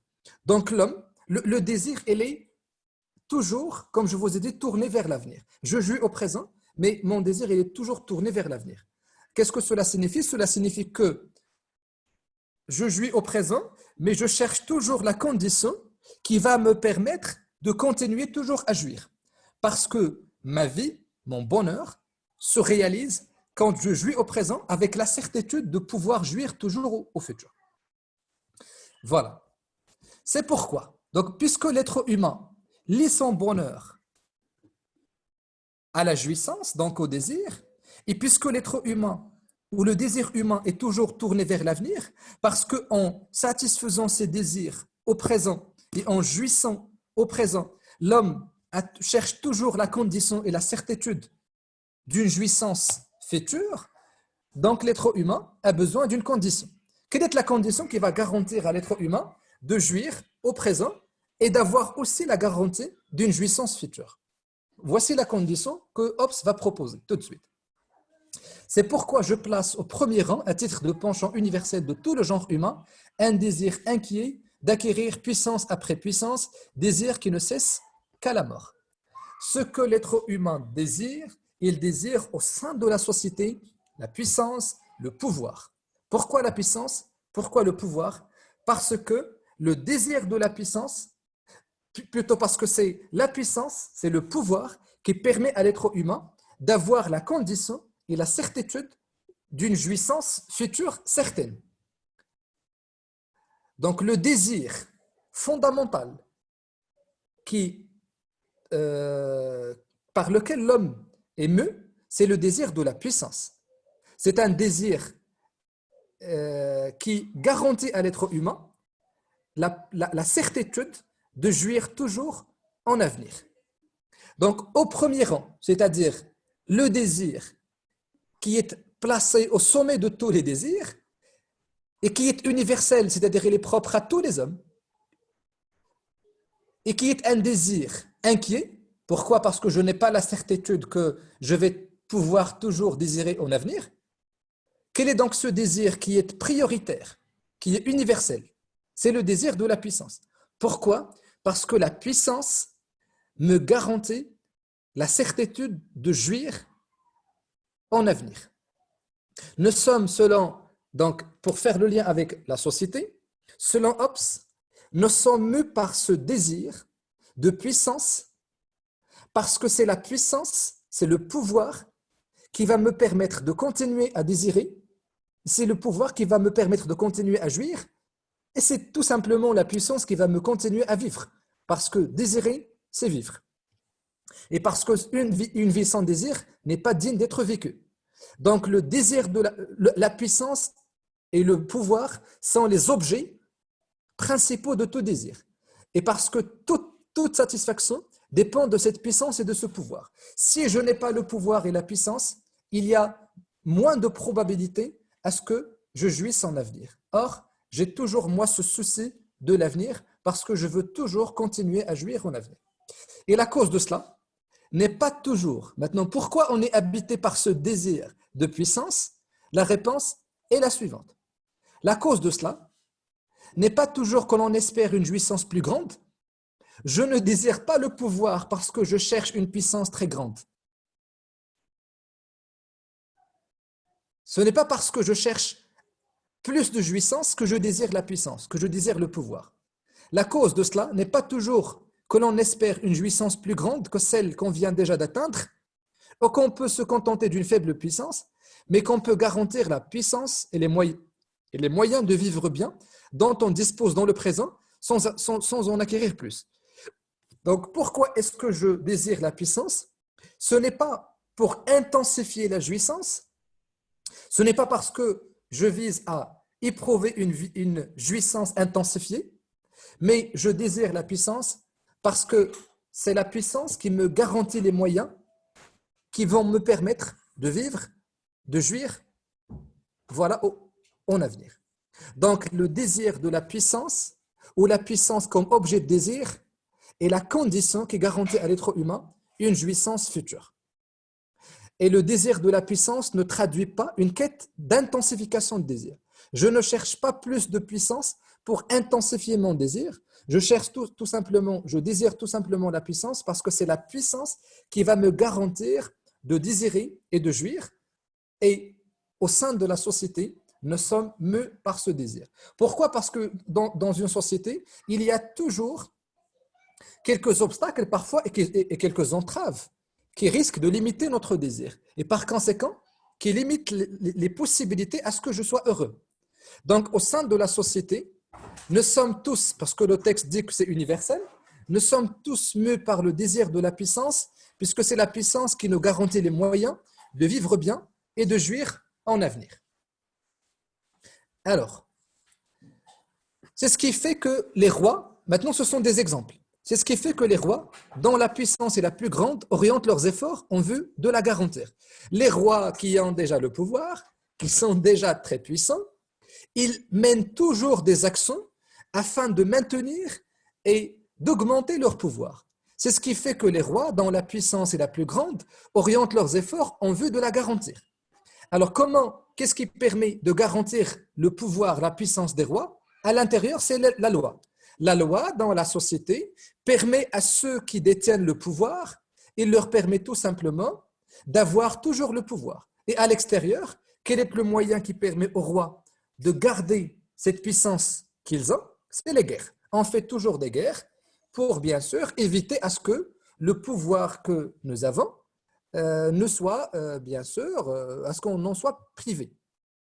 Et quand cela est accompli, un nouveau désir succède à l'ancien. Donc il y a toujours des désirs, mais les moyens de les satisfaire, la condition, c'est bien sûr la puissance et le pouvoir. Pour les uns, c'est le désir de gloire acquise lors d'une conquête. Pour les autres, c'est le désir d'une vie facile et de plaisir sensuel. Chez d'autres encore, alors ce que Hobbes dit ici, c'est la variété de désirs au sein de la société. Chacun est mu par un désir, on n'a pas tous les mêmes désirs. C'est-à-dire que les objets de désir ne sont pas les mêmes.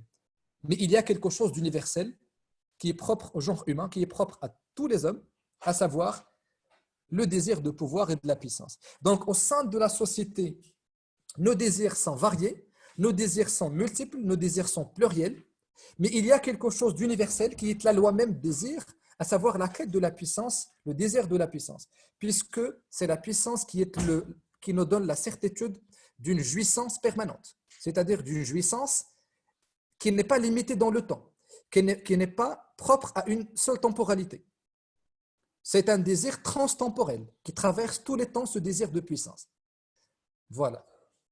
Chez d'autres encore, c'est le désir d'être admiré ou flatté pour leur excellence dans un état ou dans un tel ou alors leur excellence dans tel ou tel art ou pour une autre aptitude de l'esprit. C'est ce que d'ailleurs je vous ai dit. Donc les désirs sont variés, sont multiples, sont pluriels au sein de la société et chacun vise à conserver ces désirs, c'est-à-dire avoir la certitude que ces désirs seront permanents, c'est-à-dire que la jouissance sera permanente, mais pour garantir cette permanence de désir et de jouissance, nous avons besoin de la puissance. C'est pourquoi le désir de la puissance, c'est le désir de la vie, et c'est par conséquent le désir qui garantit à l'être humain de jouir, et par conséquent, voilà, de jouir et de vivre en même temps.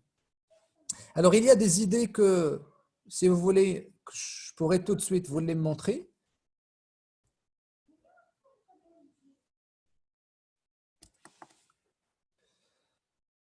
Puisque ce texte, d'ailleurs, c'était prévu qu'on le travaille la dernière séance. Alors, je crois que ces idées, donc, je ne les ai pas mises dans le document que j'ai sur ce PC. Mais l'essentiel, je crois que vous l'avez compris. Alors, pour faire le lien avec la société, c'est très simple. Une société où il y a une variété de désirs et où les hommes sont mus par la puissance, c'est-à-dire que l'objet de leur désir, c'est la puissance, comment il serait cette société? Quand on est mu par le désir de la puissance, donc il y a certainement un jeu de pouvoir au sein de la société. Et on va se disputer, bien sûr. Cette société risque de se transformer en société voilà, où il y a un jeu de pouvoir, où il y a aspiration de chacun au pouvoir. Et cette quête de pouvoir risque finalement de porter atteinte, bien sûr, à la société. Voilà, donc c'est un texte. Par la suite, je pourrais vous envoyer les idées clés de ce texte avec quelques citations. Aussi, donc, le texte de Freud. Et pour les prochaines séances, donc, nous allons travailler la dissertation en bonne et due forme. Alors, je ne sais pas s'il y a des questions, s'il y a des réactions par rapport aux deux textes qu'on a travaillés. Alors, sinon, c'est tout ce que j'ai prévu pour la séance d'aujourd'hui. Donc, c'est le texte de Freud et le texte de Hobbes que certainement, donc, on doit trouver moyen de mettre en rapport avec le sujet de dissertation. Alors, ce que je vous demande, chers étudiants, pour les prochaines séances, comme d'ailleurs, puisque ceci, c'est quelque chose dont on a discuté ensemble, toute l'équipe, on a voulu quand même vous impliquer un peu dans le travail, parce qu'on ne va pas vous donner les choses toutes faites. C'est pourquoi je vous demande, pour toutes les personnes qui veulent bien donc, assister à ce cours, à ce live, je vous demande de faire ne serait-ce qu'un petit effort de plan par rapport à ce sujet. Un plan et introduction, c'est-à-dire vous allez juste problématiser, trouver la problématique la plus pertinente qui correspond au sujet, et par la suite d'essayer de faire un plan, et vous pouvez m'envoyer cela par Internet. J'ai déjà reçu des plans de la part de quelques étudiants, je vais leur faire un retour, mais je veux bien qu'il y ait une part de vous aussi dans le travail qu'on fait. Le sujet, comment le désir menace-t-il la société? Donc, la prochaine séance, la séance de jeudi, on va faire ensemble cette dissertation et je vais même vous écouter, présenter si vous avez des plans, avant que je vous donne ma dissertation à moi. Voilà. Donc, le sujet, je rappelle pour Kenza, le désir menace-t-il la société? Je crois que tous les textes qu'on a travaillés, y compris le texte d'aujourd'hui, Hobbes et Freud, sont des textes qu'on peut utiliser, exploiter, afin voilà, d'enrichir notre réflexion dans la dissert. Alors sinon, s'il n'y a pas de questions, donc je vous dis merci. Je vous dis que c'est toujours un plaisir de travailler avec vous.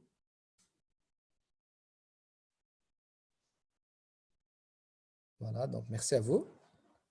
Merci beaucoup. Donc je vous souhaite bonne préparation. Et comme je vous demande toujours, donc je vous demande de rester chez vous, de rester confiné. Et j'espère qu'on va pouvoir, en respectant ces mesures barrières que l'État a prescrites, j'espère qu'on va pouvoir dépasser cette période très difficile de pandémie et de confinement. Je vous souhaite bon courage et à bientôt. Merci.